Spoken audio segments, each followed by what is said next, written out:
Bueno, chicas, hoy nos encontramos 30 de septiembre en esta modalidad grabada o asincrónica para trabajar por una cuestión sumamente de fuerza mayor. Eh, Hoy saqué teoría de la enunciación y vamos a trabajar con Marta Marín. Marta Marín, empezamos a leer la clase pasada, en la que estuvimos conectadas con Giane, para ver justamente cómo ella desarrolla el tema de la enunciación en el capítulo número 3 del libro que les pasé completo y que les sugerí, de teorías de la comunicación, y que en la próxima clase vamos a estar abordando el capítulo número 2, aunque parezca ilógico ir al revés, pero primero observamos la teoría de la enunciación de Benveniti y nos vamos a ir después a quebrar Orecchioni para ver las mejoras que él hace al circuito de la comunicación de Jacobson y después nos vamos a, a pasar a pragmática, a los efectos que genera el discurso en el lector. Así que bueno, sin tanto preámbulo, Marta Marín, acá ustedes van a ver que dice modalidad grabada, clase número 18, ya finalizando septiembre. Perdón, y después nos vamos a ir a Peirce también para ver su teoría de los signos en relación a la primera teoría que nosotros vimos, que es el estructuralismo de Saussure. En este capítulo número 3 que dice la enunciación, para este capítulo ahora lo vamos a seguir leyendo juntas, hay una actividad que está al final que ahora la voy a explicar porque se relaciona un poco con esto que les puse acá. Observen la siguiente imagen extraída de Teoría de la Comunicación, capítulo 1, de Marta Marín, página 19.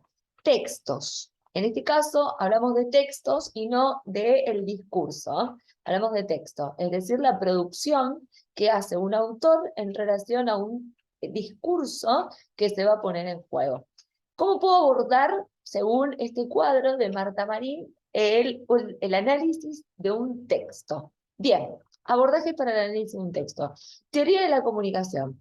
Según la teoría de la comunicación, nosotros podemos abordar un texto observando la situación comunicativa. Recuerden la situación comunicativa de Jacobson: un emisor, un receptor, un mensaje, un contexto, un código, un canal y competencias comunicativas. Pueden revisar este capítulo número 1, competencias comunicativas que se ponen en juego a la hora de hacer que la comunicación sea realmente exitosa. Por ejemplo, tener en cuenta las entonaciones, los gestos, los movimientos corporales, aquellos signos que aparecen y que forman parte de ese circuito de la comunicación, pero que no se ven.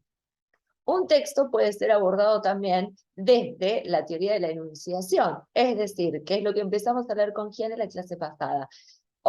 En vivo, después ustedes vieron la grabación, observar las huellas del emisor y qué tiene que ver con la actividad que está al final.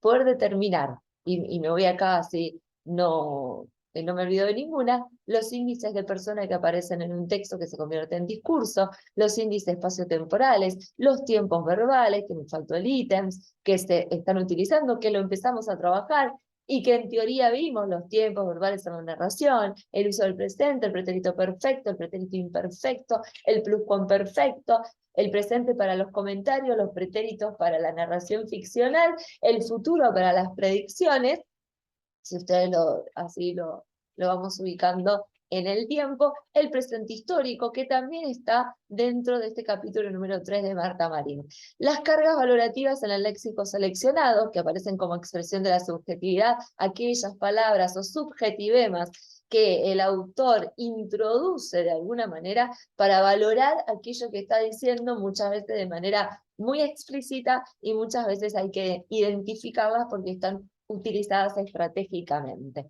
Bien, entonces, cuando hablamos del abordaje del texto desde la teoría de la enunciación, vamos a estar hablando de esas huellas. Desde la lingüística del texto, vamos a estar hablando de tipos textuales. Bien, según la trama predominante, tengo el tipo de texto como ya en algún momento lo hemos trabajado. Trama textual predominante argumentativa, texto argumentativo. Después tendré los tipos de textos argumentativos: carta de lector, editorial, nota de opinión, ensayo, por ejemplo. Entonces, trama argumentativa, texto argumentativo. Trama expositiva explicativa, tipo textual, expositivo explicativo. Trama predominantemente narrativa, tipo textual narrativo. Trama predominantemente descriptiva, aunque es muy difícil, el tipo textual será descriptivo. Trama predominantemente dialogal, tendré un tipo textual dialogal, y trama predominantemente instructiva, tendré un texto instructivo. Según la gramática del texto, voy a analizar coherencia y cohesión. La coherencia es la relación entre las partes de un texto, un párrafo con el otro párrafo, el primero con el segundo, el primero con el último, que es lo que le da el sentido, lo que llamamos macro sentido, sentido global al texto, y la cohesión, que es la relación entre las palabras de un texto, que es también lo que logra el microsentido, el sentido de oracional y de los párrafos. Para que un texto sea texto, debe tener un tema, es decir, un referente de qué está hablando, debe tener una intención y además debe tener una estructura global o una macroestructura, un sentido global y una microestructura que es la relación entre las palabras. Que esto se logra a través de la utilización de ciertos recursos, que son los recursos de coherencia y de cohesión. Los recursos de cohesión son aquellos que utilizo para no repetir palabras y perder el sentido del texto. Por ejemplo, recursos de cohesión. Voy a compartir un poco el pizarrón. Así nos vamos a los recursos de cohesión. Y tengo la sinonimia, que es utilizar un sinónimo para no repetir siempre la misma palabra. La repetición innecesaria de una palabra genera repetición de información y se pierde el hilo de la coherencia textual. Entonces, ¿cómo logro evitar esas repeticiones de palabras? Uso un sinónimo. La sinonimia es el uso de un sinónimo para no repetir la misma palabra.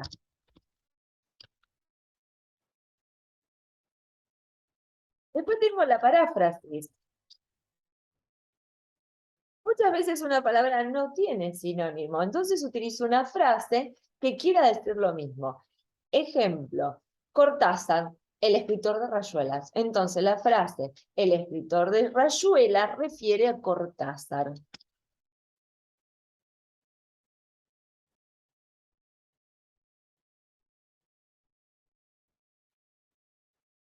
Eso es la paráfrasis. Por eso nosotros decimos parafraseando a tal, y usamos una frase similar, parecida, pero no textual.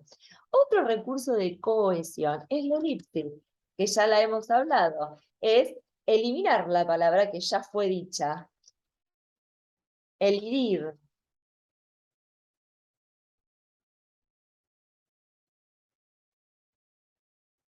Y se sobre entiende su presencia.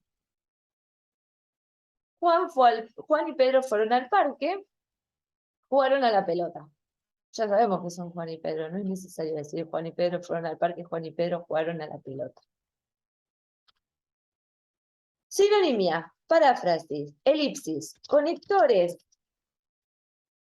de tiempo, ayer, mañana, hace un rato, dentro de un momento. Son conectores temporales, conectores de tiempo, de lugar, aquí, acá, allá, están todos estos, están en el capítulo número 3 de Marín, de tiempo, de lugar, de causa y efecto, de consecuencia. Pero lo escrito bien. Entre algunos conectores, que me sirven para unir una idea con otra. Y hay un recurso más de cohesión, pero que se utiliza en la parte poética específicamente, y lo separo porque es la repetición, y me van a decir, pero será para no repetir, y hay uno que se llama repetición, sí, pero tiene un fin estético y de énfasis.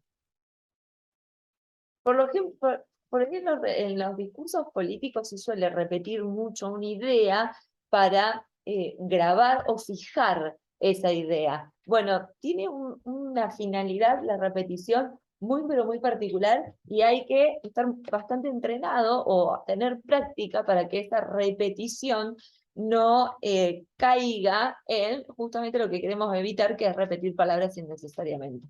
Pero, por ejemplo, en la poesía es muy común el uso de las repeticiones para lograr el sentido, esa musicalidad estética, utilizando este recurso de cohesión que es la repetición. Y los recursos de coherencia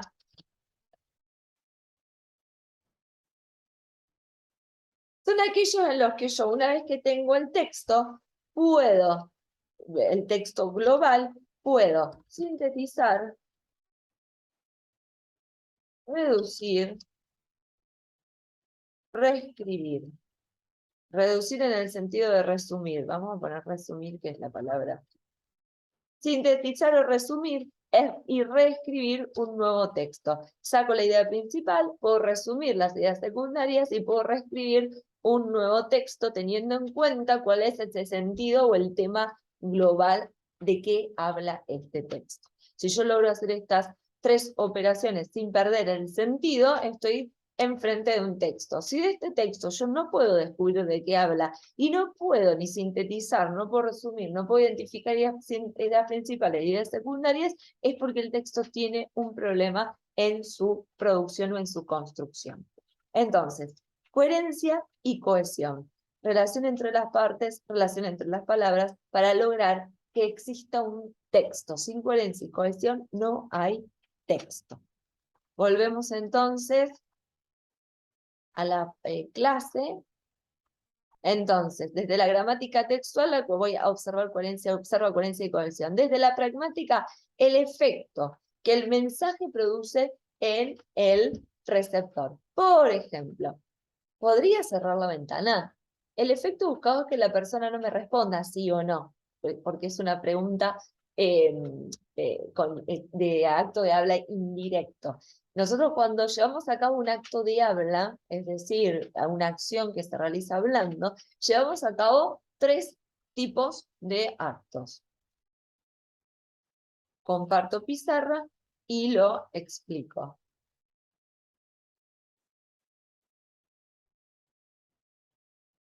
Ahí estamos nuevamente. Y acá nos vamos un poco a la pragmática. El fin útil de un discurso. Pragmática. Actos de habla. Cuando llevamos a cabo un acto de habla, por ejemplo, ¿podrías cerrar la ventana? Estamos llevando a cabo un acto locutivo, que es decir, el mismo hecho de decir, lo que en la teoría de Benveniste se llama enunciar, el momento mismo de la enunciación, en el que yo estoy diciendo algo, es el acto locutivo desde el punto de vista de la pragmática. El acto ilocutivo, que es querer decir, qué es lo que quiero decir con ese acto locutivo que estoy llevando a cabo. En este caso, estoy pidiendo un favor, ¿podrías cerrar la ventana? Pedir algo, en este caso, el acto ilocutivo es pedir algo, un favor, y el acto perlocutivo, que es el efecto que quiero lograr en el destinatario. En este caso, que el destinatario cierre la ventana.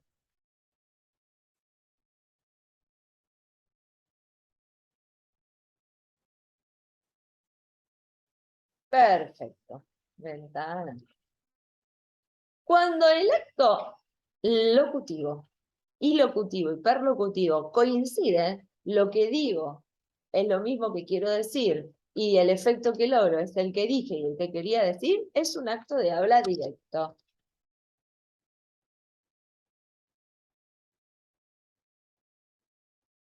Por ejemplo,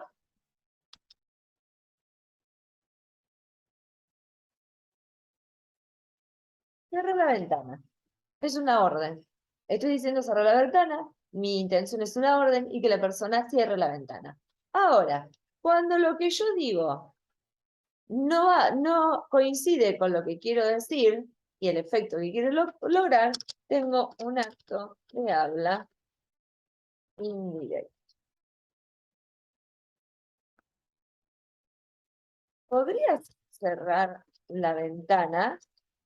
Como acto locutivo, es una pregunta. Sí, sí, es una respuesta. Pero yo no quiero que la persona me diga si puede o no puede. Quiero que cierre la ventana. Por lo tanto, lo que yo estoy diciendo no coincide con lo que estoy queriendo decir, que es pedir un favor. Porque en realidad lo que me estoy preguntando si puede o no puede, literalmente hablando. Me estoy preguntando cortésmente, indirectamente, si puede cerrar la ventana. Entonces, el efecto que yo quiero lograr no es que la persona me diga, sí, ¿tenés hora? Sí. ¿Me decís la hora? No. ¿Qué hora es? Las 4. Perfecto. Entonces, cuando eso que estoy diciendo no coincide con lo que quiero decir, porque el sentido se tiene que sobreentender de la situación comunicativa que están viviendo el yo y el tú, en ese circuito de la comunicación que tiene que ver con las competencias culturales, que habla Marta Marín también ahí, o sea, conocer la intención, los gestos, los tonos y conocer el otro, ahí tenemos el acto de habla directo, el acto de habla indirecto. En el acto de habla indirecto no coincide, o sea, esto es una pregunta, y el efecto que yo quiero lograr no es que me respondan. Entonces, el acto, lo que dice acá, comparto nuevamente la clase, lo que dice acá, pragmática, los efectos textuales, es qué efecto quiero lograr a través del acto de habla, es decir, del texto que yo estoy produciendo en el destinatario. Tiene que ver con la intención del autor. Por ejemplo, escribo un ensayo, no tengo la misma intención que cuando escribo un cuento, cuando escribo un ensayo, o cuando escribo una nota de opinión, perdón, una carta de lector para opinar sobre algo que sucede o que han escrito en el diario. No tengo la misma intención, ¿no? Como autora, cuando escribo un poema. Claramente la intención del autor está de la mano, va de la mano del efecto de lo que yo quiero lograr. Eso es lo que observa la pragmática. Y la sociolingüística observa el aspecto social de la construcción lingüística, lectos y registros. Es decir, ¿yo qué voy a mirar? Sociolecto, cronolecto. A ver, ¿a qué sociedad pertenece el autor? ¿A qué edad pertenece? ¿Qué edad tiene el autor? ¿Qué registro se usa? ¿Registro formal o registro informal? Hay dos registros. El registro formal, que es aquel en el que no hay una relación cercana entre el emisor y el destinatario, se utiliza el usted, por ejemplo, o el registro informal, cuando se utiliza el vos, el tú, cuando hay una cierta cercanía y cuando el texto no es académico. Los textos académicos utilizan registros formales, no registros informales. Y los lectos tienen que ver con la edad, el lugar de procedencia,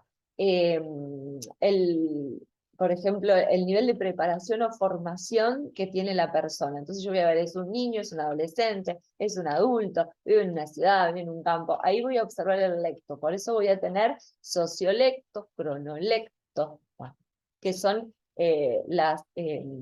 los sufijos que le dan sentido a la palabra lecto. Por último, la gramática oracional va a observar las clases de palabras y la sintaxis, que es lo que hacen en gramática ustedes en lengua, observar todas las clases de palabras, sustantivo, adjetivo, verbo, artículo, pronombre, las 9 clases de palabras que existen y las relaciones sintácticas que se establecen. Núcleo, modificador directo, modificador indirecto, frase declarativa, el núcleo del predicado, el verbo, los circunstanciales, el objeto directo, el objeto indirecto, los predicativos existentes. Bueno, eso es la gramática oracional. Y la normativa, el uso de las convenciones en cuanto a coma, punto y coma, paréntesis, dos puntos, bueno, los signos gráficos que hacen a las pausas y a que el texto sea totalmente coherente y que pueda existir también. Entonces ahí tienen los diferentes abordajes que se puede hacer de un texto. Acá dice, como podrás observar, un texto puede abordarse desde distintas perspectivas. Dice la autora, teoría de la comunicación y de la enunciación, acá, teoría de la comunicación y de la enunciación, específicamente Marta Marín, conocimiento de los componentes del acto comunicativo, con la consiguiente conciencia que el emisor tiene de su receptor, y de cómo emisor y receptor están inscritos o representados de alguna manera en el texto. Conciencia de la situación comunicativa en la que se produce un hecho lingüístico. Entonces, Para la autora, la teoría de la comunicación y la teoría de la enunciación, es decir, la situación comunicativa y las huellas del emisor, tienen que ver con la conciencia y el conocimiento que se tenga de acá, de todas las circunstancias en las que se produce un hecho lingüístico. La lingüística del texto, conocimiento de los tipos de textos o discursos, sus variedades, es decir, estamos hablando de géneros discursivos, y sus superestructuras, las formas. La superestructura es la forma, la macroestructura, como dije antes, el tema. La lingüística del texto abarca también la gramática del texto, ¿no? La gramática la tenemos acá, gramática oracional. Gramática del texto, conocimiento de las estructuras textuales y de los mecanismos de cohesión textual, y dentro de ellos la progresión temática, distribución y alternancia de información vieja y nueva para que el texto no sea circular y repetitivo. Este conocimiento favorece la comprensión lectora y la producción de textos propios y la eficacia comunicativa. Después tenemos la pragmática, estudios de las intenciones del emisor a las que responde un texto y de los efectos que puede lograr en el receptor destinatario a través de esta intención. La sociolingüística, conocimiento de las variaciones del código más adecuadas para diversas situaciones comunicativas, como por ejemplo el dialecto, cronolecto, sociolecto, y la elección del más apropiado cuando yo tengo que sentarme a escribir un texto o cuando tengo que recibir un texto de alguien y digo, a ver, no tiene el registro que debería tener, o a ver, observo cuál es el cronolecto de la persona que está hablando para entender un poco qué es lo que estoy recibiendo. La gramática oracional, en este caso no se trata de introducir un conocimiento nuevo, sino de cambiar sustancialmente el enfoque y la finalidad del estudio de la sintaxis. De modo que lo que se enseña en la escuela sea usar y combinar los recursos sintácticos que ofrece la lengua para construir enunciados propios con mayor eficacia comunicativa y posible. Y este logro no se adquiere a través de la práctica del análisis sintáctico, sino de una tarea individual de montaje por parte de cada usuario de la lengua, tarea donde se combine lo sintáctico, lo morfológico y lo semántico en un empeño comunicativo. Bien, es una gramática oracional que no defiende claramente la postura de la autora que se aprende a escribir haciendo análisis textual, sino que se aprende a escribir conociendo la sintaxis, el uso de las palabras y sus funciones, pero poniéndolas dentro de lo que es una situación o un discurso comunicativo. Ni hablar que conocer las funciones de las palabras, sus usos y sus relaciones sintácticas me habilita muchas veces o me facilita, allana muchísimo el camino a la hora de poder decidir por qué este sustantivo y por qué este subordinante y no otro. Bueno, porque conozco las funciones de los subordinantes, entonces yo voy a saber por qué es subordinante y no otro subordinante.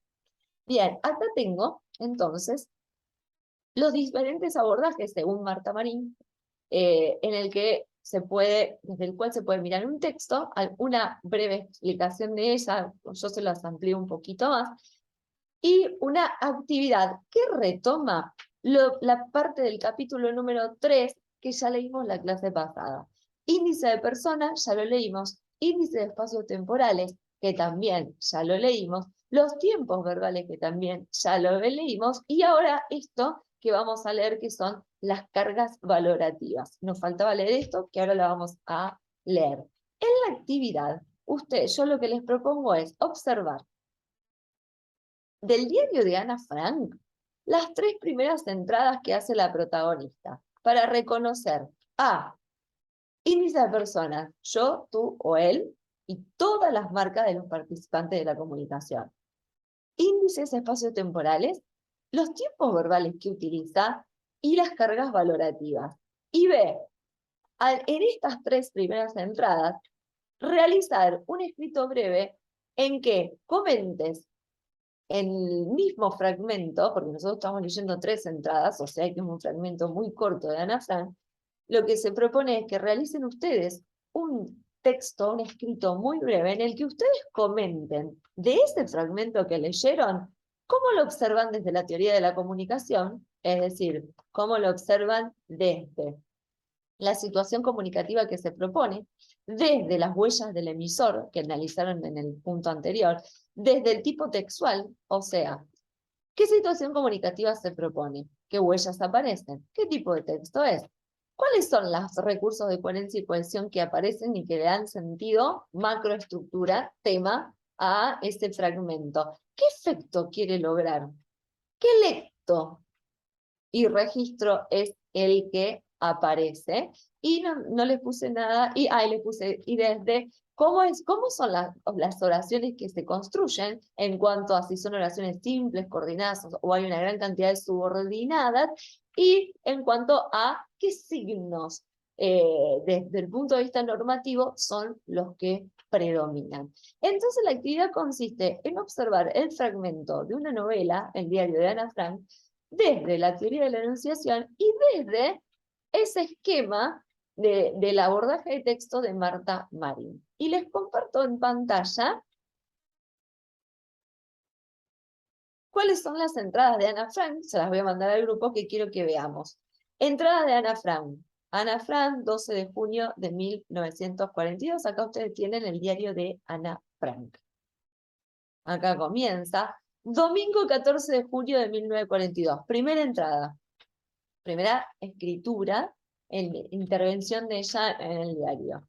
Segunda, lunes 15 de junio de 1942. Tercera, sábado 20 de junio de 1942. Sábado 20 de junio de 1942.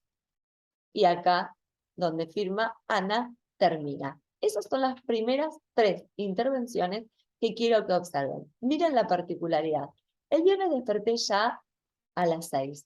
Era comprensible, pues fue el día de mi cumpleaños, pero no podía levantarme tan temprano, y hube de apaciguar mi curiosidad hasta un cuarto para las 7. Entonces ya no soporté más, y corrí hasta el comedor, donde nuestro pequeño gatito, Morchen, me saludó con efusivo cariño. Después de las 7, fui al dormitorio de mis padres y enseguida con ellos al salón para encontrar y desenvolver mis regalos.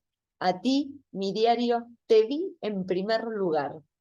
Y sin duda, fuiste mi mejor regalo. Recuerden que en teoría, el miércoles vimos, si ya vieron la clase grabada, narrador y narratario. Acá tenemos una voz narradora y también tenemos un narratario, que es la presencia del destinatario dentro del texto. También me obsequiaron un ramo de rosas, un cactus y unas ramas de rosas silvestres. Fueron los primeros saludos del día, ya que más tarde habría bastantes más. Papá y mamá me entregaron numerosos regalos y mis amigos tampoco se quedaron atrás en materia de mimarme. Entre otras cosas, me regalaron un libro titulado Cámara Oscura, un juego de mesa, muchas golosinas, un rompecabezas, un broche, las sagas y leyendas de Holanda, de Joseph Cohen, otro libro encantador, Las vacaciones de Daisy en la montaña y algún dinero. Con esto me compré las leyendas mitológicas griegas y romanas. ¡Fantástico! Enseguida vino Lies y partimos juntas a la escuela. Comencé siguiendo el ritual holandés de obsequiar golosinas a mis maestros y compañeros de clase y luego nos pusimos a trabajar. Y basta por hoy. Estoy tan contenta de tenerte. Lunes 15 de junio. El sábado por la tarde ofrecí una fiesta de cumpleaños. Bueno, está sábado 20, pero fíjense la otra entrada del sábado 20. Querida Kitty, comienzo de inmediato. Hay tanta paz ahora. Papá y mamá han salido y Margot está donde mi amiga jugando al ping-pong. Fíjense que al igual que lo que hablamos el miércoles en teoría, observen la presencia o la introducción del narratario dentro del texto. Bien, en estas 3 entradas, ustedes tienen que observar entonces los índices de persona, de lugar, de tiempo, el uso de los tiempos verbales, las cargas valorativas que aparecen y que ahora vamos a leer, que es lo último que nos faltaba del capítulo 3 de Marín. Y después tienen que hacer un breve texto en donde comenten este fragmento de estas 3 entradas desde el punto de vista de la teoría de la comunicación, de la enunciación, de la coherencia, la cohesión, del lecto, bueno, todo el gráfico que permite, que nos ofrece Marín en ese libro que les vuelvo a sugerir, léanlo completo. Todos los capítulos son sumamente interesantes para cerrar este tema o este esquema de introducción a los estudios del lenguaje. Comparto ahora el PDF de Marta Marín. En la clase grabada del viernes pasado habíamos leído los índices de persona, los índices espaciotemporales, 10 de septiembre, salió de viaje, bueno, acá ustedes ya empiezan a, lo que acaban de ver en lo que les compartí del diario de Ana Frank, lo tienen que empezar a identificar en este material. Los tiempos verbales, el presente como tiempo base, bueno, que esto lo leímos la clase pasada con sus ejemplos incluidos.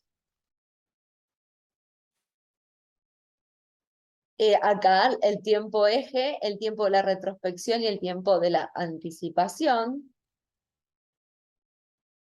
Bueno, los tiempos verbales de la narración, que también lo leímos. El pretérito perfecto, acá. El pretérito imperfecto, el pluscuamperfecto y el hoy. Comentarios: presente, tiempo eje, pretérito perfecto simple, pretérito imperfecto, prospección condicional, retrospección, pretérito pluscuamperfecto. Los núcleos narrativos y las catálisis. Los núcleos narrativos, que son las acciones más importantes a través del pretérito perfecto simple, y las catálisis, las acciones secundarias en el pretérito imperfecto. Fíjense bien esto, porque con esto tienen que hacer el trabajo práctico de de teoría lingüística que dejé el miércoles en la clase que estuvimos con Giselle. Bien, acá, esto también lo leímos, lo iterativo y lo no iterativo, es decir, lo repetitivo y lo puntual, por eso tenemos un tipo de relato iterativo o no iterativo. Las cargas valorativas o el léxico. Y desde aquí comenzamos, que es el punto que nos faltaba para terminar este capítulo. Bien, cargas valorativas del léxico, es decir, de las palabras que estoy utilizando para la construcción de mi discurso. Como ya hemos dicho antes, comunicar, enunciar, no significa transmitir información entre una instancia emisora y una instancia receptora. En un caso, en un acto de enunciación, se comunican intenciones y también valoraciones acerca del mundo. Ustedes van a leer ese fragmento de Ana Frank y van a ver la intención comunicativa de Ana en el diario de Ana Frank y también la valoración que tiene acerca del mundo, y la puedo comprender si me ubico contextualmente en ese 1942, cuando empieza la escritura, las entradas de su diario, previo a lo que fue la Segunda Guerra Mundial y lo que conocemos mundialmente como el Holocausto del pueblo judío. Entonces ahí vamos a encontrar una valoración inevitable del mundo. En este sentido, nombrar objetos, sustantivos y mis cualidades o estados, adjetivos, manifiesta valoraciones que hace el enunciador. Esa evaluación está relacionada con las competencias ideológica y cultural, o sea, si yo no sé que en 1942 es el año previo a lo que fue la Guerra Mundial, claramente hay una competencia que me está faltando, la Segunda Guerra Mundial, una competencia que me está faltando para poder comprender el sentido, la macroestructura del texto que tengo enfrente, el diario de Ana Frank. Y con los factores psicosociales que intervienen en la comunicación. El lenguaje no es un instrumento lógico, ideológico, por lo tanto, es portador de la subjetividad del usuario, más allá de las pretensiones, deseos, necesidad de comunicar con la mayor objetividad posible. Punto entre paréntesis, la objetividad absoluta no existe, siempre hay una elección de ciertas palabras para comunicar algo y esa elección es subjetiva. La actitud objetiva o subjetiva que adopte el sujeto que enuncia, además, está relacionada con los tipos de textos y con el hecho de que la sociedad acepta que ciertos tipos textuales porten mayor carga de objetividad o de subjetividad. O sea, no se puede no sería lo ideal que una noticia cargue con una excesiva marca de subjetividad, porque la característica de la noticia periodística es lograr la mayor objetividad posible. Dicho de otro modo, según sea el tipo de texto que componga el enunciador, el consenso social acerca de los discursos lo obligará a ser lo más objetivo que pueda o le permitirá dosis tolerables o máximas de subjetividad. Volvemos al género discursivo al cual pertenece. Hay ciertas normas o estructuras que me marcan a qué tipo de texto, tengo enfrente, qué forma y cuáles son las reglas de esa forma que se deben respetar. Con el registro de simplificar excesivamente, esta tensión entre subjetividad escasa y abundante podría representarse burdamente así. Baja subjetividad, información científica y técnica, muy baja subjetividad. Son los informes o artículos académicos en los que yo tengo que demostrar lo que la ciencia dice, y lo que la ciencia dice desde el punto de vista de las ciencias naturales. Si ustedes se acuerdan de las clases de teoría en que hablamos de la oposición entre el método de las ciencias naturales y el método de las ciencias sociales, y que la literatura no podía ser abordada desde el método de las ciencias naturales porque un método de verificación, y el arte no tiene que ver con la verdad o la verificación y la experiencia, sino que tiene que ver con una naturaleza de intenciones y de creación y de producción de la subjetividad justamente. Bueno, acá vamos. La información científica o el texto científico tiene una baja carga, es casi nula de subjetividad, porque lo que se tiene que comprobar es la experiencia, la experimentación y una verdad lo más objetiva posible para que se convierta en ley. Una ley es universal. La información periodística, que no llega a estar a la misma altura de la información científica, pero fíjense que el periodismo debe ser lo más objetivo posible en cuanto a la construcción de una noticia. La argumentación, que la argumentación es la validación subjetiva de un punto de vista, pero a través de argumentos sólidos que se consiguen tratando de comprobar con lo que otros han dicho, con ciertas teorías, lo que estoy diciendo. Entonces hay una subjetividad intermedia y altísima subjetividad, la literatura, porque es justamente la producción, como decíamos en teoría el miércoles, estamos hablando de el arte como artificio, ¿no? Una producción artificial, cultural, en la que hay todo un proceso al cual queda como resultado un objeto estético que se va a valorar subjetivamente. Entonces, el último, alta subjetividad, la literatura. Las palabras construyen frases y expresiones que comportan la subjetividad del enunciador y reciben el nombre de las palabras, construcción y frases y expresiones que comportan la subjetividad del enunciador reciben el nombre de subjetivemas. Obsérvese su presencia en los siguientes textos. Fragmento A. La tipología de Wernicke. Este autor subraya, 1975, este autor subraya en el prólogo la necesidad de que la lingüística en general y la lingüística del texto en particular se ocupen de textos de la comunicación diaria y normal, es decir, que no se limiten al estudio y observación de textos literarios. El concepto de texto de este autor se inscribe en la primera corriente de la lingüística textual, la orientada al sistema lingüístico. La primera categorización de textos que realiza Wernicke se vincula con la referencial. Los textos se diferencian fundamentalmente entre sí por la manera en que se refieren a un mundo real o pensado, lo que después se llama los géneros discursivos. La distinción es, sin dudas, problemática, y acá tienen subrayado el subjetivema, justamente. La distinción es problemática, podría haber dicho, aunque problemática también es un subjetivema.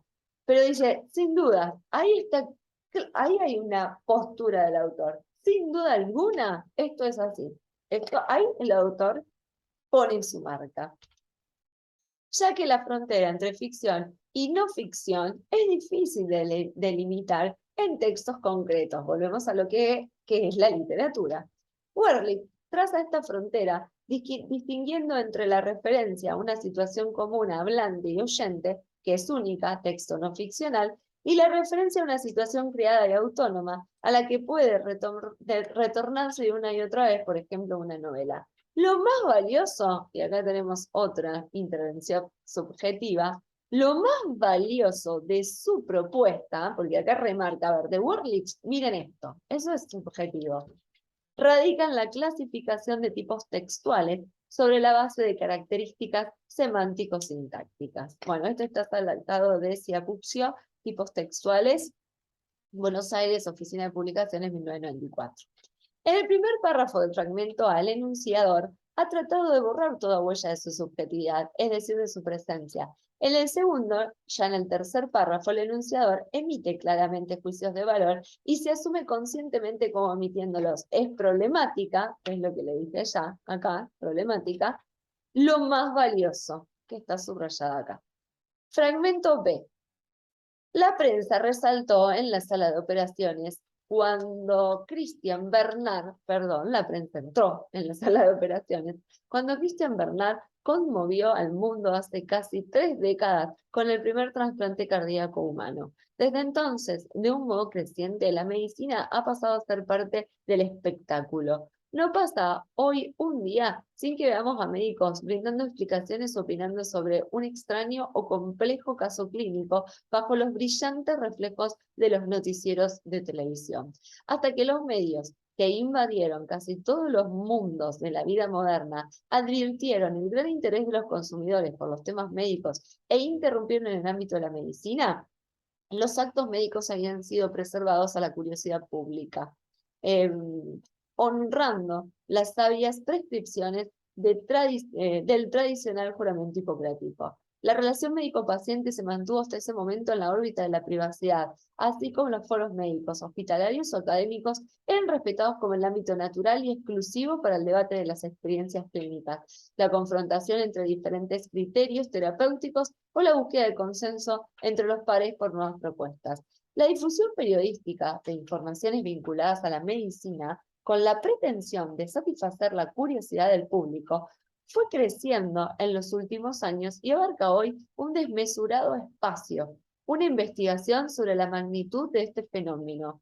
Publicada hace ya unos años, estimaba alrededor del 40% de las noticias de los diarios estaban relacionadas con asuntos de la salud, incluyendo varios aspectos como las enfermedades de personajes con notoriedad pública, noticias vinculadas al medio ambiente, epidemias y otras catástrofes, los casos espectaculares de enfermedades, malformaciones y lesiones, las recetas en psicología, estética y prevención del envejecimiento, hasta procedimientos novedosos, incluyendo investigaciones clínicas frecuentemente en curso, incompletas y aún no comunicadas en la literatura médica. Las situaciones conflictivas producidas por la intromisión de los medios, liderados por la televisión, en los problemas de la enfermedad y la salud, invadiendo la intimidad o instituciones y personas, nos enfrenta hoy a conflictos insospechados para las generaciones médicas que nos precedieron. Debemos admitirlo, sin embargo, como un fenómeno irreversible con el que habremos de convivir, nos guste o no. Prieto F, la medicina, los medios y los médicos. Como ustedes verán, en el fragmento B, perdón que voy a dejar de compartir un minuto, quiero controlar, está perfecto, no quería controlar el micrófono, ahí está. Los juicios de valor están deslizados en el texto a través de la utilización de determinadas palabras. En la transcripción del fragmento hemos destacado, con 2 tipos diferentes de letras, los términos que distinguen 2 mundos contrapuestos y hemos destacado las formas de aludir a esta contraposición, la ciencia y los medios de comunicación. Por un lado aparecen los actos médicos, la honra, la privacidad, lo tradicional, el respeto, el juramento hipocrático, los pares, lo académico. Por el otro, la curiosidad, el espectáculo, la intromisión, lo brillante, la irrupción, la pretensión, etc. Y como forma de vinculación entre ambos mundos, el conflicto. Es posible establecer hasta qué punto el enunciador tiene conciencia o no de que continuamente está haciendo valoraciones. Y acá, miren la cantidad de valoraciones que se están haciendo en este texto. En cambio, es seguro que un lector que conozca la existencia en todo texto de términos y modos de decir que son portadores de creencias y opiniones, podrá interpretarlos, más allá de que el autor sea consciente o no de cómo usa el lenguaje. Bien, lo que nos está diciendo Marín es que no sabemos si el autor es consciente de la cantidad y carga valorativa que le ha puesto, pero quien ya conoce y trabaja en los subjetivemas dentro del discurso, automáticamente lo puede identificar. Quebra y Orecchioni, que está dentro del programa que nosotros tenemos, y acá aparece, clasifica los subjetivemas como vinculados con lo afectivo, acá, perdón, lo evaluativo. Lo evaluativo en cuanto a lo axiológico, que tiene que ver con los valores, y lo no axiológico, que estaría fuera de los valores. Estas evaluaciones, por otra parte, pueden aparecer vehiculizadas en sustantivos y adjetivos, se los denomina subjetivemas nominales, o verbos, subjetivemas verbales. Entonces, las valoraciones pueden ser valoraciones desde el punto de vista de lo afectivo, o valoraciones desde el punto de vista de los valores, lo axiológico. Y yo tengo dos tipos de subjetivemas, nominales o verbales. Los subjetivemas nominales son aquellos formados por adjetivos o sustantivos, y los subjetivemas verbales son justamente verbos. Subjetivemas nominales. Se trata de sustantivos y adjetivos cuya carga valorativa permite clasificarlos como afectivos, manifiestan actitud emocional del enunciador, se realiza mediante sufijos en los sustantivos y mediante la selección de cierto léxico en los adjetivos. Ejemplo, el terrible crimen sacudió la opinión pública. La palabra terrible claramente es un subjetivema. Y es un adjetivo que modifica crimen. Era una casita humilde. El diminutivo casita ya es subjetivema, y humilde ni hablar. Me atendió un muchachote tosco. Muchachote es un subjetivema. Yo estoy diciendo que era grande, tal vez yo era chica en relación a esa persona. Eso es un subjetivema. Afectivo, ¿no? Porque tiene que ver con una percepción emocional.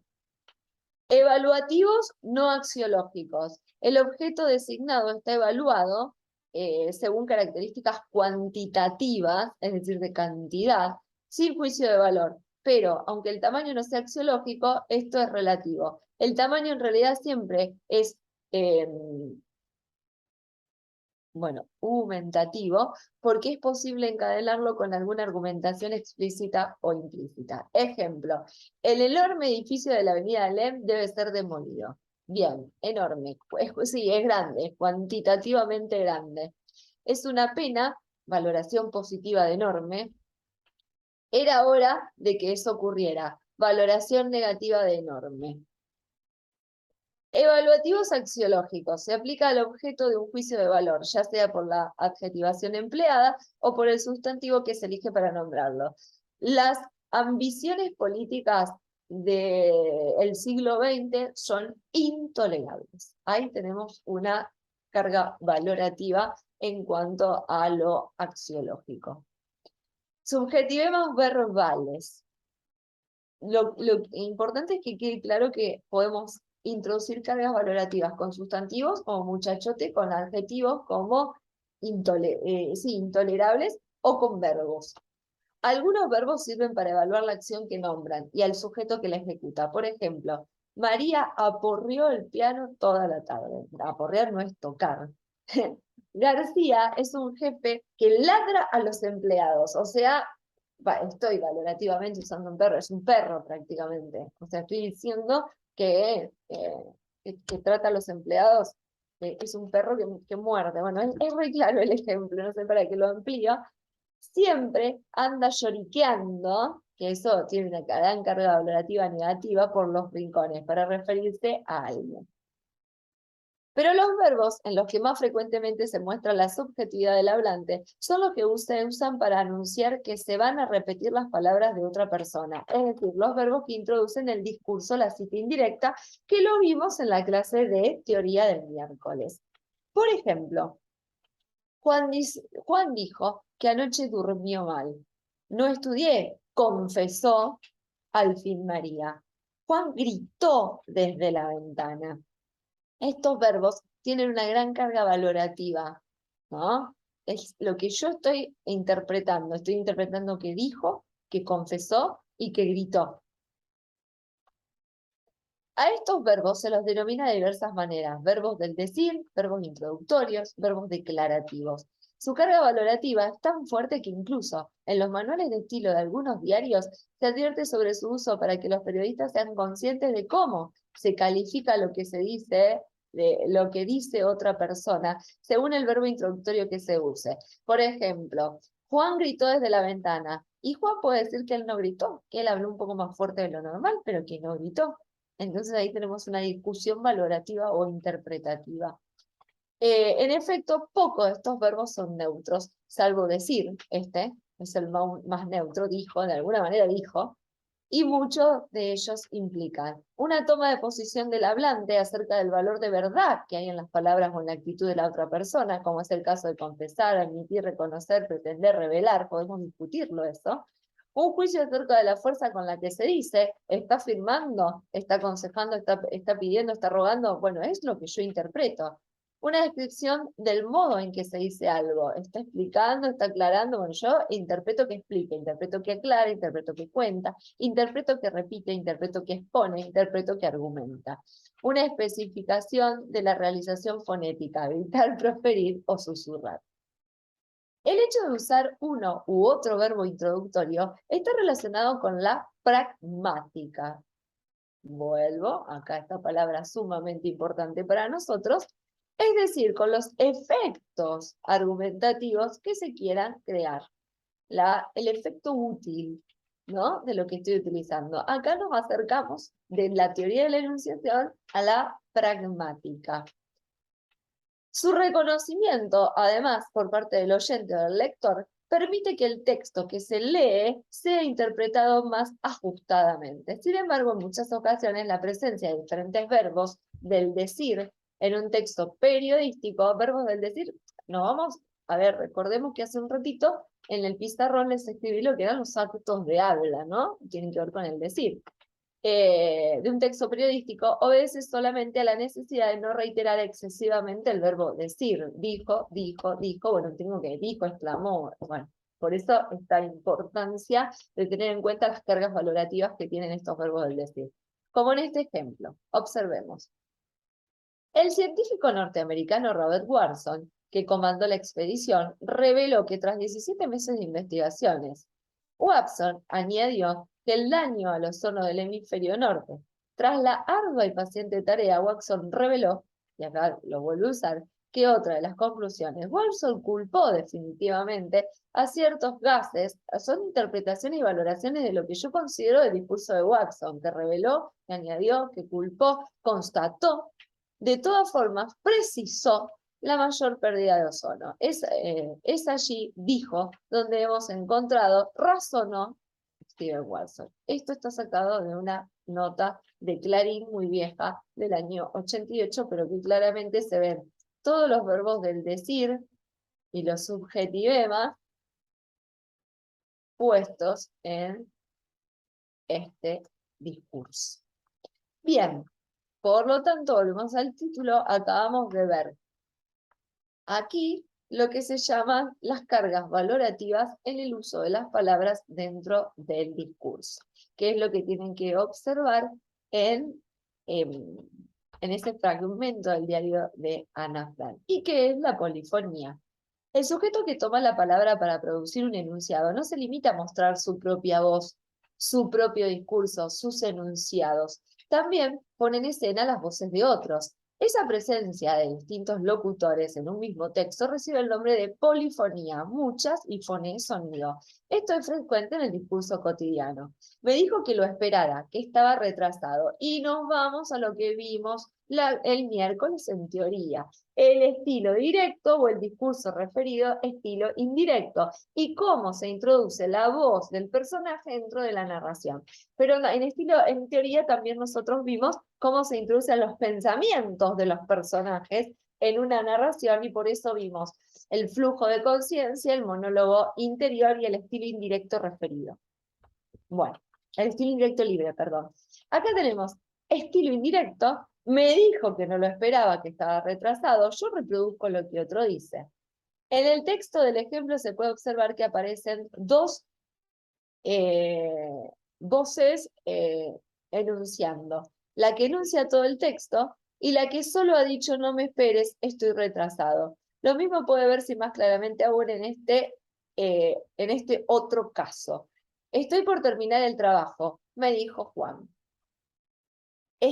Cito textualmente, estoy por terminar el trabajo, me dijo Juan. Una voz dice, estoy por terminar el trabajo, y otra voz dice, me dijo Juan. Estos modos de mostrar palabras de los otros no son los únicos casos de polifonía, sino que esta abarca varios procedimientos discursivos, como, perdón, la ironía. La ironía es el acto de habla indirecto, lo que digo no tiene que ver con lo que quiero decir, estoy diciendo una cosa pero quiero decir otra, esa es la ironía, y el sarcasmo, que son figuras retóricas también.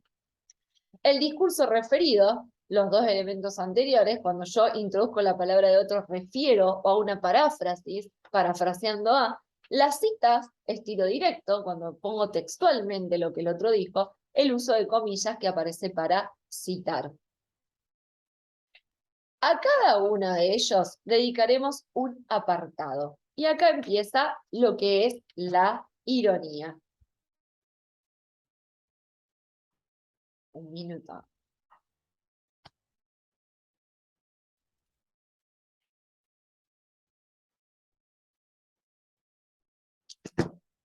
Supongamos una situación en que dos amigos se han citado para ir a pescar. Hace muy mal tiempo, pero los dos acuden a la cita. Uno le dice al otro, lindo día, ¿no? La mayor parte de los hablantes reconocen que este enunciado es irónico, porque el que habla dice una cosa queriendo dar a entender lo contrario y confía además en que será adecuadamente interpretado. Cuando no es adecuadamente interpretado, tenemos un problema, es decir, no, hay que entender, no entendió el tema, el tono irónico del mensaje y podemos tener hasta discusiones en esa cuestión. Veamos otro caso. Algún integrante de un grupo de amigos o conocidos, fíjense que para dar el ejemplo, contextualiza para que se entienda la ironía. Algún integrante de un grupo de amigos o conocidos ha demostrado una gran solvencia económica, por ejemplo, haciendo un gasto importante o pagándose unas vacaciones especialmente caras. En este contexto, uno de sus amigos le dice, qué mal viven los pobres. También se trata de un enunciado irónico y equivale a una atenuación cortés, ya que el otro enunciado posible, el que da a entender, pero no se dice, es que bien vivís, o vos sí que te das todos los gustos. Como la carga de envidia que podría detectarse en estos dos últimos es socialmente inaceptable, la ironía tiene la función de poner distancia entre el enunciador y su enunciado. Lo mismo ocurre en el primer ejemplo, en que la ironía amortigua la expresión de la contrariedad y el fastidio. Es claro para todos que la ironía consiste en dar a entender algo contrario de lo que efectivamente se dice, por eso es un acto de habla indirecto. Su función es evitar la expresión directa de lo que se piensa o se siente. ¿Pero en qué consiste el procedimiento? Enunciar algo irónicamente consiste en hacer oír la voz de otro locutor que expresa un punto de vista insostenible o absurdo con respecto a la situación. Esa otra voz que está realmente hablando muestra sentimientos, ira o envidia que socialmente no conviene manifestar. Para que la verdadera intención sea comprendida, esta puesta en distancia de la ironía se marca con gestos, con entonación. Vieron que yo lo leí, qué lindo que está el clima, lo leí con otra entonación ya.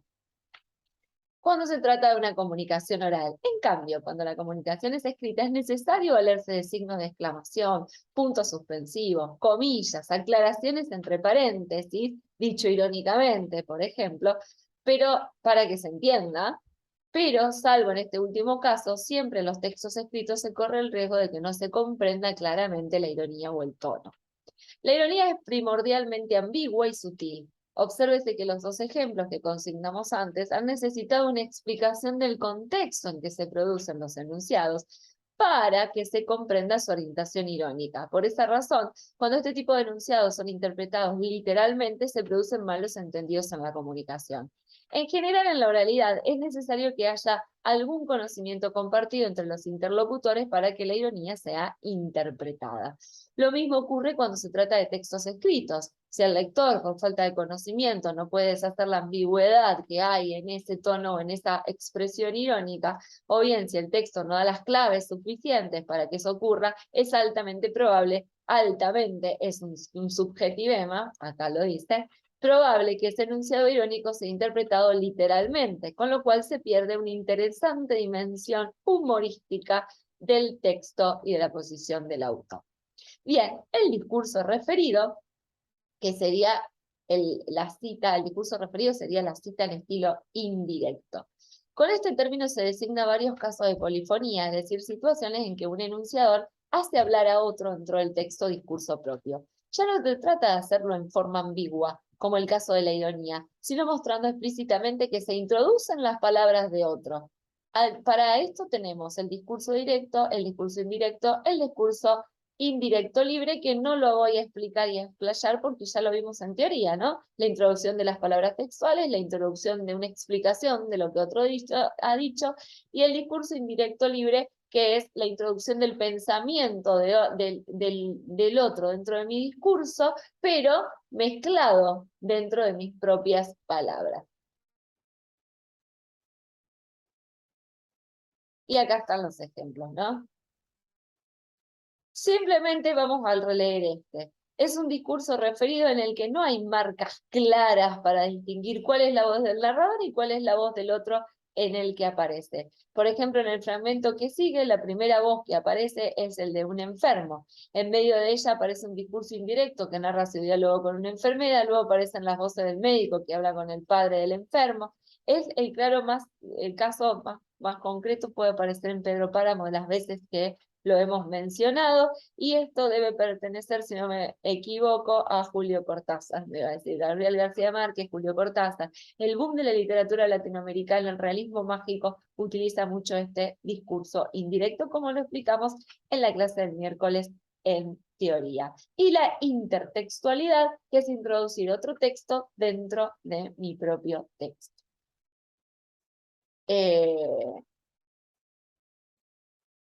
Bueno, texto argumentativo.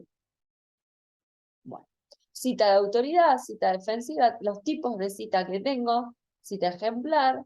Bueno, esto el uso de las comillas, las invito a leerlos. Bueno, implicaciones pedagógicas ya no es necesario, pero por supuesto que todo lo que ustedes lean de más, porque acá los pronombres, la importancia pedagógica del uso y de los tiempos verbales, de aprender a usarlo y de cómo planificarlos.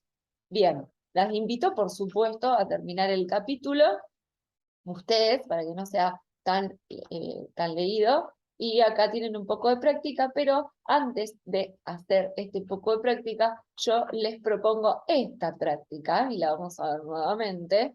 Me voy a la clase 18, el 30 de septiembre, leer las primeras tres entradas del diario de Ana Frank, para reconocer índice de personas, índice de espacio-temporales, los tiempos verbales, las cargas valorativas, y para realizar un escrito breve en el que se explique este fragmento desde la teoría de la comunicación, de la enunciación lingüística del texto, gramática, pragmática, sociolingüística, gramática oracional y normativa. Y con esto terminaríamos las nociones de enunciación para enfocarnos en pragmática, en los actos de habla que ya hice la introducción aquí, de Austin, en Kerouac, Orecchiones y en Peirce, que son los que nos estarían faltando.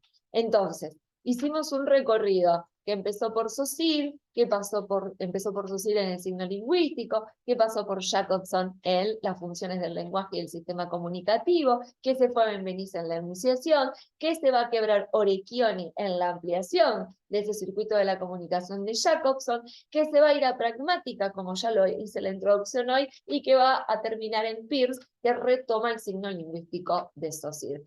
Porque, vuelvo a repetir, estamos en una materia que se llama Introducción a los Estudios del Lenguaje, pero es muy importante que le encontremos la aplicación práctica. Yo siempre por ahí trato de calar en la parte didáctica, en la aplicación práctica de ver esas teorías en este discurso, en este texto, en este tipo, en este uso, en esta palabra, en este subjetivo, en este valor, para que cuando tengamos que trabajar la interpretación del texto nos demos cuenta que todas las teorías son necesarias para la comprensión. Bueno, espero que, por supuesto, cualquier duda sobre las actividades me escriben.